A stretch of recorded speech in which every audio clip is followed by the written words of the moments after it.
Tercera y última parte de este libro, los acontecimientos.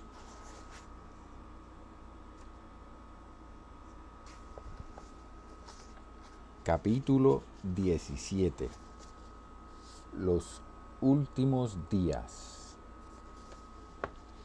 La noticia del secuestro de Vidal Santiago se regó rápidamente por todo el Partido Nacionalista. El 23 de octubre, el paradero de Vidal y de Faustino Díaz Pacheco todavía era desconocido y ya llevaban casi 3 semanas desaparecidos. La tensión creció a través de la isla según las huestes de la policía insular allanaban más y más hogares en busca de armas, banderas de Puerto Rico y todo tipo de material subversivo. Varios prisioneros de la princesa afirmaron que habían sido torturados en Aguadilla, en un lugar cercano a un aeropuerto. Tal vez Vidal estaba allí. Todos tenían muy claro que el Partido Nacionalista había sido infiltrado, fuere mediante soborno, engaño o tortura. Alguien a un nivel bastante alto los había traicionado. Eran demasiados los arrestos y la policía y el FBI demasiado precisos. Sabían exactamente dónde buscar y a quién perseguir. Para colmo de males, don Pedro Albizu Campos recibió la confidencia de que alguien del FBI o del CIA, o tal vez un mercenario a sueldo, lo buscaba para asesinarlo.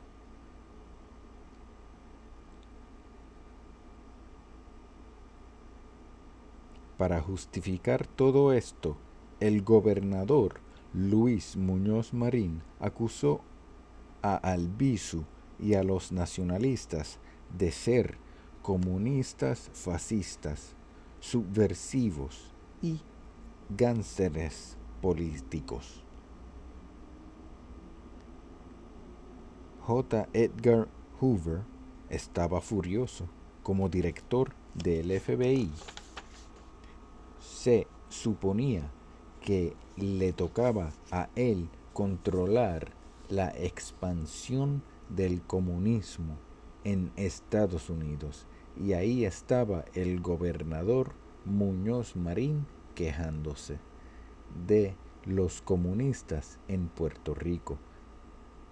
Eso daba a entender que Hoover y los más de 200 agentes del FBI en la isla no estaban haciendo su trabajo.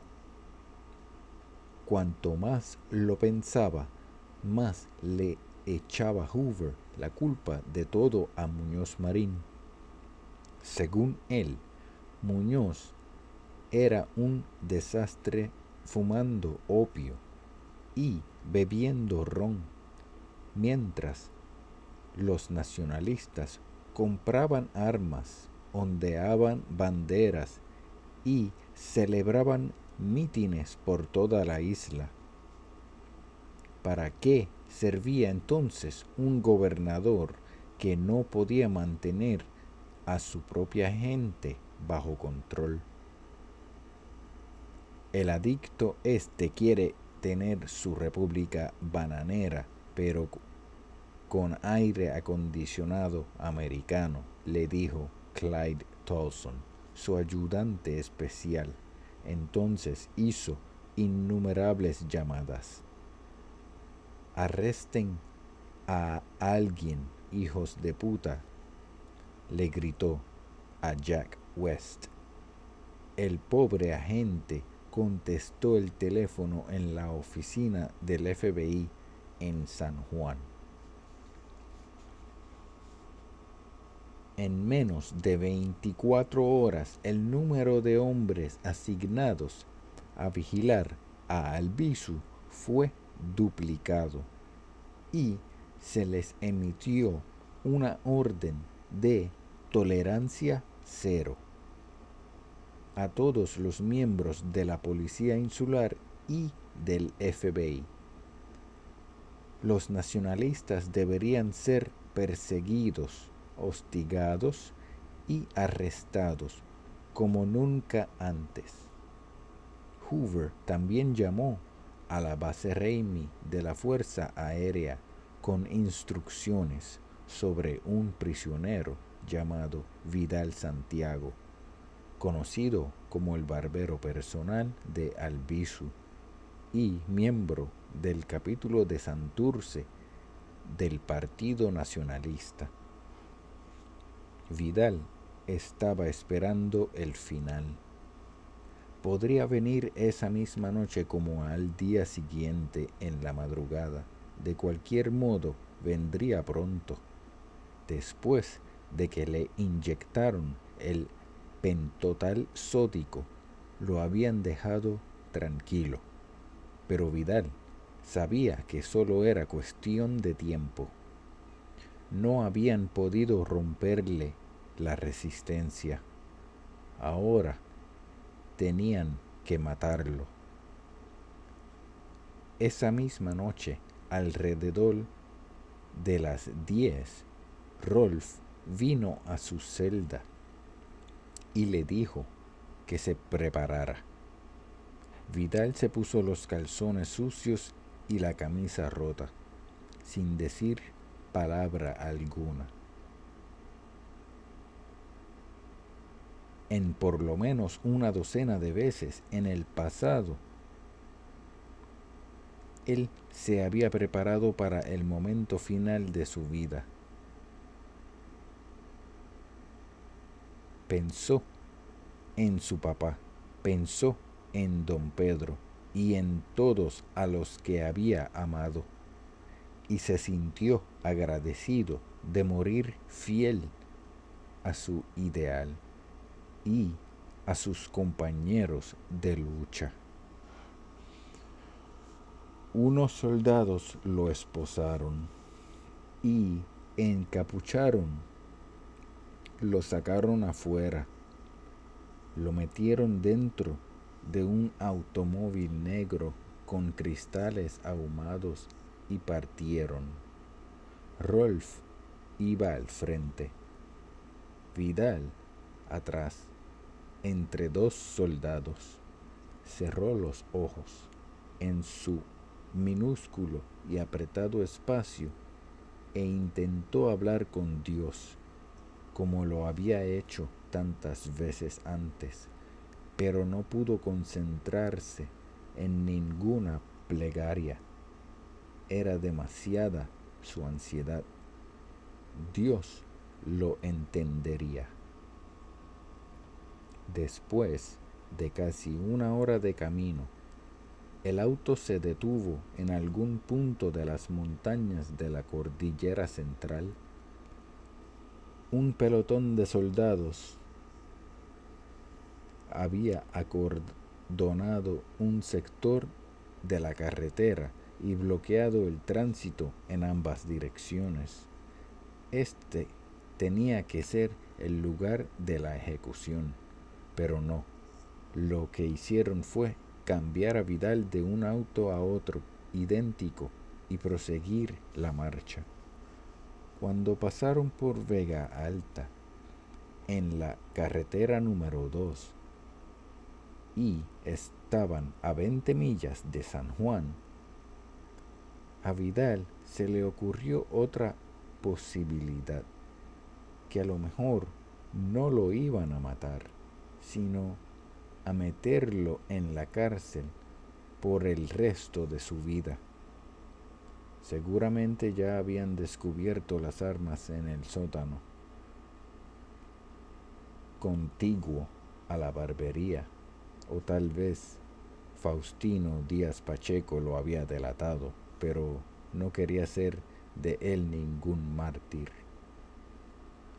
o quizás lo desacreditarían en un enrevesado juicio, pintándolo como un terrorista malvado, un anticristo psicótico, y entonces lo encerrarían y botarían la llave, igual que le habían hecho a don Pedro.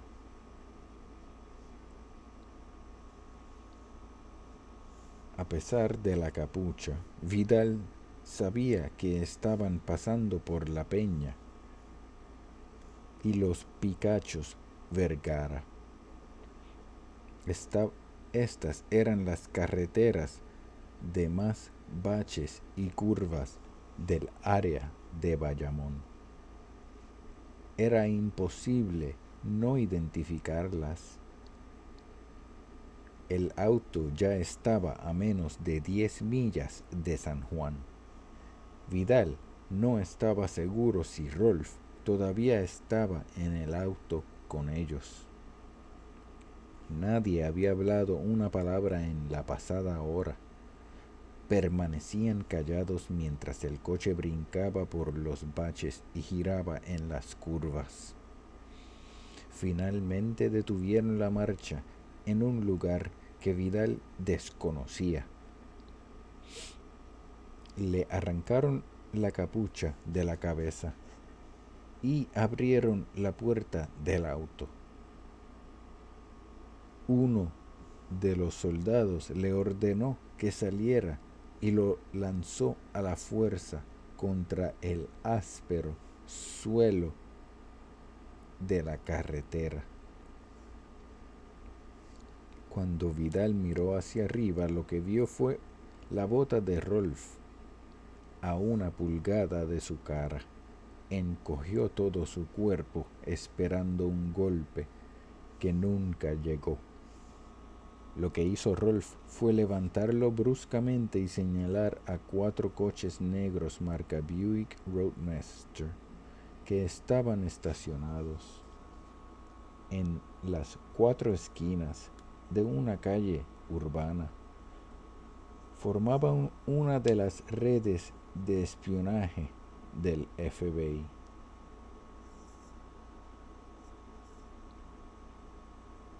Rolf le indicó que los autos estaban allí esperando por él. Si quería ir a cualquier lado, aunque fuera a la iglesia, tenía que pedirle permiso al FBI, o de lo contrario, lo matarían. Por un momento, como a 1 cuadra de distancia, Vidal, aún desorientado, vio una cara conocida. A uno de sus antiguos cadetes de Santurce. Sin pensarlo, emitió un fuerte grito. Faustino es el chota. Las palabras retumbaron a lo largo de la calle. Rolf lo abofeteó con todas sus fuerzas y lo empujó por una puerta a un salón muy amplio. Se montó en uno de los autos y se perdió en la noche. Vidal quedó allí solo. Cuando miró a su alrededor, se dio cuenta de que estaba de vuelta en su vieja barbería, en el salón boricua.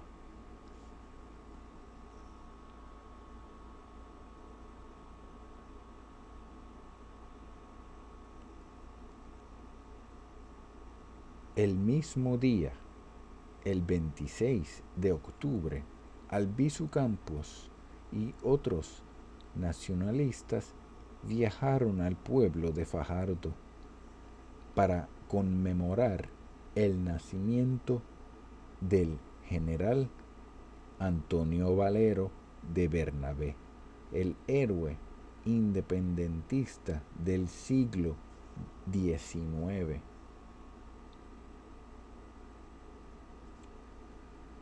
Visitaron su tumba, portando inmensas banderas puertorriqueñas, cada una de las cuales medía sobre 200 pies cuadrados, en violación abierta de la ley de la mordaza.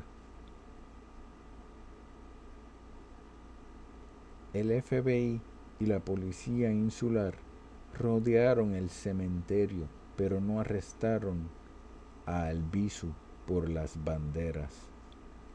Ya Faustino Díaz Pacheco les había informado de que vendrían violaciones mayores por parte de los nacionalistas. La policía solo tenía que esperar. A eso de las 8:30 de la noche, Albizu transmitió un discurso por la estación WMDD sobre el general Valero de Bernabé y su sueño de independencia para la isla.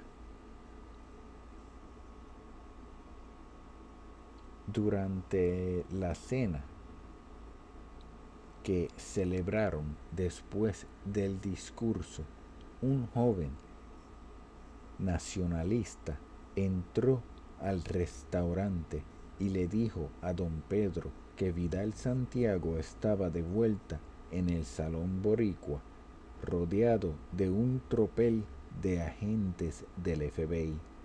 Entonces se le acercó al oído y le susurró lo que Vidal había gritado: Faustino es la chota.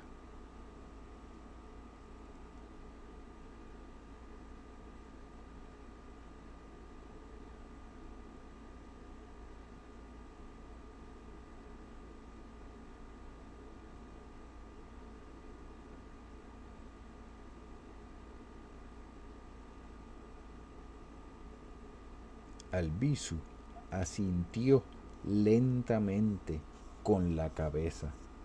Ya lo había sospechado.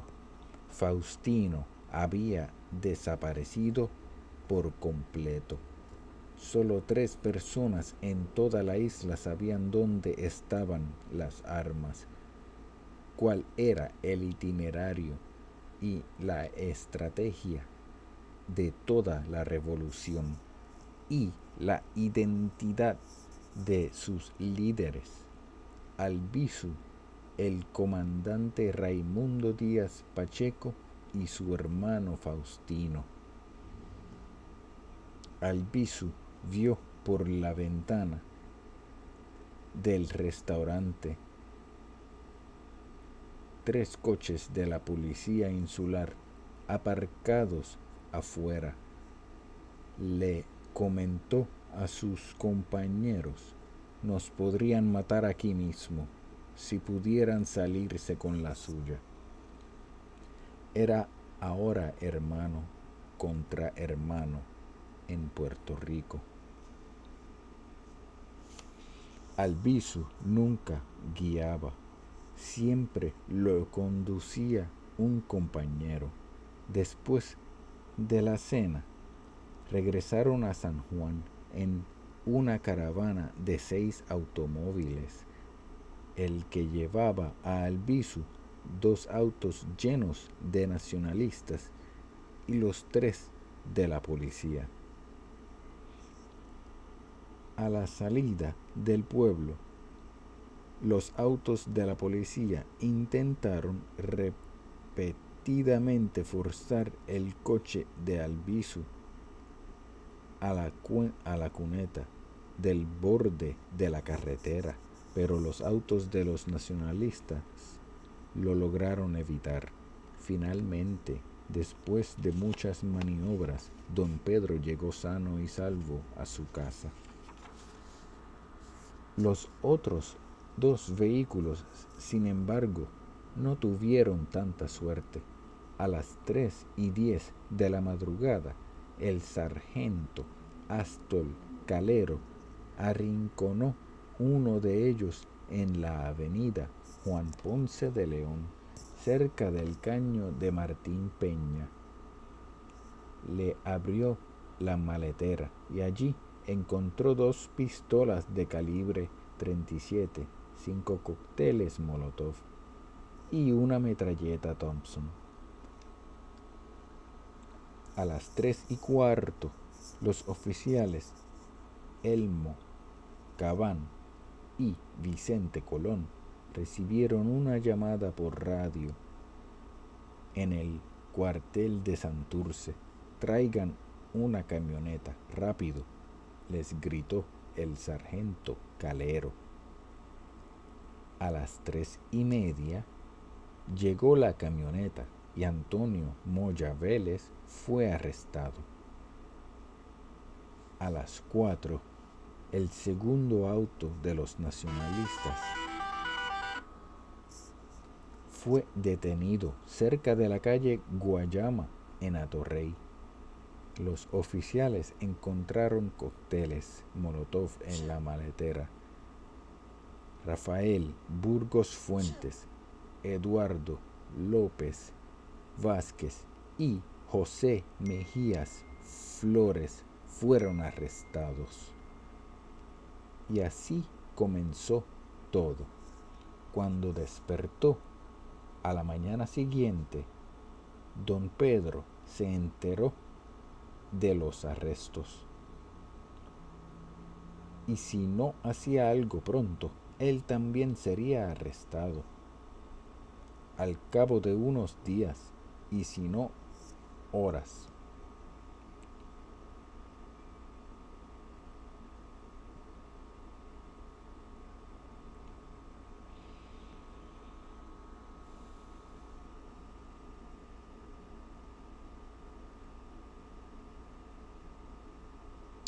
Le juzgaría un jurado amañado. Lo emboscarían con la ley de Mordaza y lo meterían preso por 10 años más. Y ese sería el fin de la revolución. También se enteró por la periodista Ruth Reynolds de que el secretario de la Defensa Federal le había ordenado al gobernador Muñoz Marín que liquidara al Partido Nacionalista y arrestara a todos sus líderes. Si el arresto se tornaba difícil, entonces que mandara matar a esos líderes. Pero no, esta vez ellos no serían las víctimas. Esta vez ellos pelearían y se defenderían con cualquier arma que encontraran. El 27 de octubre de 1950, Albizu Campos dijo: "No más". Ese mismo día se puso en contacto con sus líderes principales y la revolución puertorriqueña se puso en marcha. Al otro día, el mismo periódico publicó 2 noticias muy diferentes. Ocupan bombas, pistolas a líderes nacionalistas. Y DuPont hace una bomba de hidrógeno superpoderosa. La primera describía las armas encontradas en un automóvil de nacionalistas: 3 pistolas y 5 cócteles Molotov. La segunda describía la nueva bomba norteamericana hecha de hidrógeno, una bestia de 10.000 megatones, 10.004 megatones, cientos de veces más poderosa que la que lanzó Estados Unidos a Japón, cuya nube nuclear alcanzó 120.000 pies en la estratosfera. Mucha gente en la isla la bautizó la bomba atómica de Truman. Además, durante la Segunda Guerra Mundial, Estados Unidos había construido 22 portaaviones, 357 buques de guerra, 48 cruceros, 420 escoltas de convoy, 203 submarinos, 99.000 aviones cazas, 97 aviones bombarderos, 57.000 aviones de entrenamiento, 23.000 aviones de transporte, 92.000 tanques, 105.000 morteros, 257.000 piezas de artillería, 2.003 camiones militares y 2.600 millones de ametralladoras. En la versión del siglo XX del cuento bíblico de David frente a Goliat, Albizu Campos y sus nacionalistas libraron una revolución contra la nación más poderosa de la historia.